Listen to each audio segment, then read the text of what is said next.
Joyeux mois des fiertés tout le monde. Je suis surveillé par mon chat. En ce mois des fiertés 2026 et pour célébrer nos identités, je vous propose une anecdote par lettre du sigle LGBTQIA+. Et on en profitera pour expliquer certaines identités qui sont pas forcément très claires pour tout le monde. Et on commence avec L comme lesbienne. Est-ce que vous vous êtes déjà demandé pourquoi c'était le L qui était en premier dans LGBTQIA+. Eh bien sachez que ça n'a pas toujours été le cas. En fait, jusque dans les années 80, c'était plutôt le sigle GLBT, surtout dans les milieux anglo-saxons. Parce que oui, on met toujours les mecs en premier. Mais tout a changé pendant l'épidémie de VIH-Sida. Vous le savez sûrement, mais aux États-Unis, mais aussi à d'autres endroits dans le monde, comme en France, le sida était un peu considéré comme un cancer gay. En fait, ça touchait majoritairement des hommes homosexuels ou des femmes trans. Et comme il y avait assez peu de connaissances et beaucoup de désinformation autour de comment se transmettait le virus, en fait, on n'osait pas approcher les malades. Le personnel hospitalier n'osait pas s'occuper d'eux, et même les familles n'osaient pas aller les voir. En plus, ça venait aussi avec un côté infamant. Non seulement mon enfant est homosexuel, ce qui à l'époque était vraiment une tare, même si ça l'est encore un peu aujourd'hui, mais en plus il a attrapé cette maladie parfaitement infamante. Et comme à l'époque le Pax, le mariage, tout ça, ça n'existait pas, les conjoints n'avaient souvent pas le droit non plus de visiter. Vous imaginez ces gens qui souffrent d'une maladie qui est à l'époque complètement incurable, et donc qui se retrouvent à souffrir et mourir dans la solitude. Eh bien aux États-Unis notamment, il y a une communauté qui s'est bougée pour aller prendre soin et soutenir ces personnes. Et cette communauté, vous le voyez venir, c'est les lesbiennes. Les lesbiennes qui, du coup, sont allées au chevet des hommes gays et des femmes trans qu'on laissait crever dans un coin. C'est vraiment un bel exemple de solidarité entre les communautés à l'intérieur de la grande communauté. Et qui montre que si ces lettres servent à nous distinguer, elles ne servent pas non plus à nous séparer.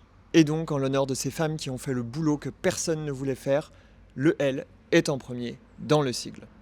Bon, j'ai bien conscience que comme premier fun fact, c'est pas hyper fun. Et je tiens à vous dire que c'est pas le dernier. G comme gay. Bon, celui-là, il est un peu plus marrant. Le mot gay, G-A-I, ça vient bien évidemment de l'anglais. En anglais, ça veut dire la même chose qu'en français en fait. Gay, joyeux. Mais progressivement, c'est devenu une façon plutôt péjorative de désigner les hommes homosexuels, avant de devenir une façon plutôt neutre de désigner toute personne homosexuelle. C'est particulièrement le cas dans le monde anglophone où des hommes comme des femmes se disent gay pour dire homosexuel. Et en France, le mot, avec son orthographe anglophone, a été adopté pour décrire de façon neutre souvent les hommes homosexuels. Mais nos amis québécois, défenseurs du français dans un continent dominé par l'anglophonie, ont décidé d'ajouter un petit twist et de tout simplement traduire la locution en l'écrivant en français G-A-I. Donc au Québec, si vous dites que vous êtes gay, G-A-I, ça peut soit vouloir dire que vous êtes très joyeux, soit vouloir dire que vous êtes B comme bisexuel. Et pour celle-là, je vais m'asseoir comme un bisexuel. Alors en ce moment, il y a beaucoup de discussions à l'intérieur de la communauté sur la place des personnes bisexuelles. Il y en a qui disent que la bisexualité, ça n'existe pas, que si t'es en couple avec une personne du même sexe, t'es homosexuel, que si t'es en couple avec une personne du sexe opposé, t'es hétérosexuel. On va pas vraiment donner l'heure à ces gens-là.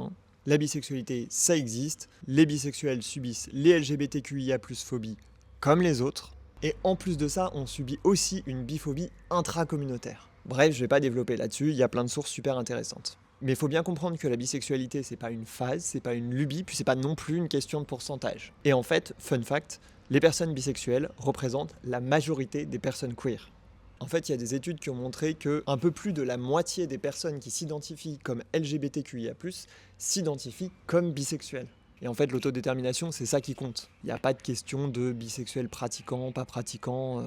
Et pourtant, les bisexuels sont une majorité invisible. Ou plutôt une majorité invisibilisée. Il y a plein d'explications à cette invisibilisation des personnes bisexuelles, mais la hot take pourrie dont je vous ai parlé au début en fait partie. Oui, si vous pensez que la bisexualité n'existe pas, vous invisibilisez les personnes bi. Enfin bref, on reparlera peut-être de tout ça prochainement. En attendant, on enchaîne. T comme trans. Une transition, ça peut passer par plein de choses. Généralement, on pense tout de suite aux opérations, mais il faut savoir qu'il y a plein de personnes trans qui ne font pas d'opérations chirurgicales en lien avec leur transidentité. Il y a aussi évidemment la prise d'hormones, qui elle non plus n'est pas obligatoire, mais il y a aussi toute une histoire de transition plus sociale et administrative. Et ça, étrangement, on en parle beaucoup moins. Et en termes de transition administrative, jusqu'en novembre 2016, afin de pouvoir changer la mention de genre sur nos papiers, il était obligatoire d'avoir subi une opération de réassignation sexuelle. Et comme ces opérations sont de facto stérilisantes, on ne pouvait changer de genre administrativement que si on avait subi une opération de stérilisation. Je sais pas si vous imaginez bien la violence, mais en fait, si par exemple vous vivez socialement comme une femme, que vous voulez que sur votre carte d'identité il y ait marqué madame, et ben ça veut dire que vous renoncez à faire des enfants biologiquement. On vous oblige à vous faire opérer même si vous n'en avez pas envie, juste pour changer une lettre sur votre carte d'identité. En novembre 2016, il y a eu une jurisprudence parce qu'il ne faut pas compter sur les politiques pour faire le boulot tout seul. Et depuis, la transition administrative est une procédure plus simple. Bon, plus simple, ça ne veut pas dire simple, c'est toujours la croix et la bannière. Mais au moins, on n'a plus besoin de se faire stériliser. Q comme queer. Alors pour celui-là, j'ai pas forcément une anecdote précise, mais je vais plus vous raconter l'histoire du terme queer. Bon, il y a sûrement plein de gens qui le savent, mais ça fait jamais de mal. À la base, queer, c'est un mot anglais qui veut dire étrange, tordu, de travers. Et dans la deuxième moitié du XXe siècle, ça devient une insulte pour désigner les personnes LGBTQIA+. Vous inquiétez pas que les LGBTQIA+ phobes, ils font pas la différence entre homo, trans, bi, tout ça. Mais à force de se faire traiter de queers, donc littéralement de tordus, de détraqués, eh ben on a fait une des choses qu'on fait le mieux, retourner le stigmate. C'est-à-dire qu'on a récupéré l'insulte pour nous-mêmes, pour nous désigner, en enlevant la charge négative. Et c'est drôle parce qu'il y a une petite différence d'usage de ce mot entre le monde anglophone et la francophonie. Dans le monde anglophone, le terme queer peut à la fois être une façon familière, sans être forcément péjorative, de désigner une personne gay, alors qu'en France, c'est beaucoup plus un terme parapluie pour inclure toutes les personnes qui sortent des normes de genre et de sexualité. Alors cette conception-là du terme queer, elle existe aussi dans l'anglophonie, mais elle cohabite vraiment avec la première dont j'ai parlé. En anglais, si vous dites « I'm a queer man », généralement ça veut juste dire que vous êtes un mec gay. En français, si vous dites queer, on imagine tout de suite une personne non-binaire, avec des cheveux bleus, des piercings. Et moi j'aime bien ce terme parce que je trouve qu'il s'oppose assez bien au terme straight, qui veut dire droit, mais qui est aussi un argot pour désigner les personnes hétérosexuelles. I comme intersexe. Intersexe, c'est ça, le drapeau jaune avec le rond violet. Bon, avant de vous en parler, il faut peut-être que je rappelle ce que c'est que les personnes intersexes. Parce que je pense que c'est pas forcément clair pour tout le monde. En fait, l'intersexuation, c'est le fait de naître avec des caractéristiques sexuelles considérées comme ambiguës. Ou alors de développer, à l'adolescence par exemple, des caractères sexuels secondaires dits ambigus. Donc vous comprenez bien que c'est un spectre qui va de personnes qui ont des parties génitales entre deux, à juste des personnes qui ont une pilosité différente de la moyenne. Ça peut être des différences chromosomales, des différences hormonales. Pas mal de femmes qui ont un syndrome des ovaires polykystiques, par exemple, sont considérées comme intersexes. Parce qu'elles vont développer, par exemple, une pilosité plus élevée que la moyenne des femmes cis. Et là, comme ça, on pourrait se dire, oui, bon, d'accord, c'est un peu un épiphénomène, on s'en fout. Sauf qu'en vrai, pas tant que ça. Enfin, c'est pas tant que ça un épiphénomène, et on s'en fout pas du tout. En fait, selon les estimations basses, et j'insiste bien sur basses, les personnes intersexes représenteraient environ 1,7% de la population mondiale. Alors comme ça vous dit peut-être pas grand-chose, mais en fait c'est à peu près la même proportion que les personnes rousses. Il y a autant d'intersexes que de roux. Et en France, ça représenterait plus de 1 million de personnes. Et je rappelle qu'on est sur une estimation basse. Et il faut aussi se rendre compte que les personnes intersexes font partie des plus opprimées dans la communauté LGBTQIA+. On hiérarchise pas les violences, on hiérarchise pas les souffrances, mais quand même, là c'est un délire particulier. Parce qu'en fait, il est très courant que les enfants qui naissent intersexes subissent des opérations de réassignation sexuelle, alors qu'il n'y a pas de nécessité médicale. Genre, c'est pas des malformations, c'est juste des caractères sexuels ambigus.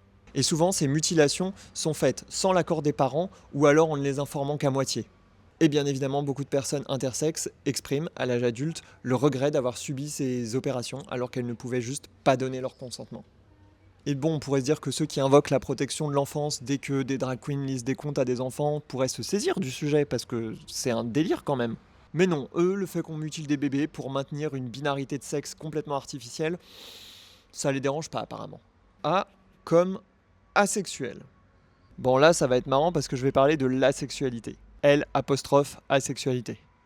Et franchement, je suis trop reconnaissant qu'il y ait des sous-titres. L'asexualité, on pourrait se dire, c'est simple, A privatif, c'est les gens qui n'ont pas de sexualité. En fait, c'est un poil plus compliqué que ça. Au sens strict, les personnes asexuelles sont donc des personnes qui ne ressentent pas de désir sexuel. Mais généralement, on explique que ce sont des personnes qui ressentent pas ou peu de désir sexuel. En fait, c'est un spectre.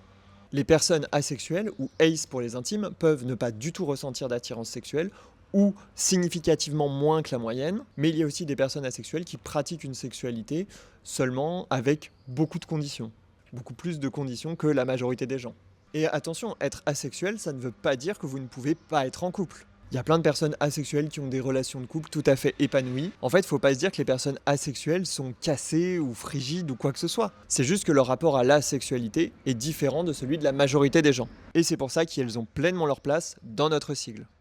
Plus comme... Eh ben oui, le plus, il est pas là pour rien. En fait, le plus, il est là pour indiquer que les 7 lettres du sigle ne résument pas toutes les identités. D'ailleurs, le sigle n'est pas le même partout dans le monde. Par exemple, dans certains pays anglophones ou hispanophones, on va rajouter un deuxième T pour les personnes travesties. Parce que les identités trans et les identités travesties, c'est pas les mêmes. Même s'il y a des recoupements, il y a des ponts, tout cela est fluide. Tout ça est un spectre. J'ai déjà aussi entendu certaines personnes argumenter que le A dans LGBTQIA+, c'était pour allier. Il paraît même que c'était ça à la base. Ça, c'est bien les straights, hein, toujours attirer la couverture à eux. Non mais les alliés, on vous aime, mais si vous êtes alliés, vous n'êtes pas dans la commu. Vous êtes là pour soutenir la commu. Donc c'est pas la peine de vous faire un drapeau, de vous mettre une lettre dans le sigle. On vous aime, vous inquiétez pas. Et vous pouvez venir au drag show, il n'y a pas de problème. Juste, tirez pas la couverture à vous, c'est bon.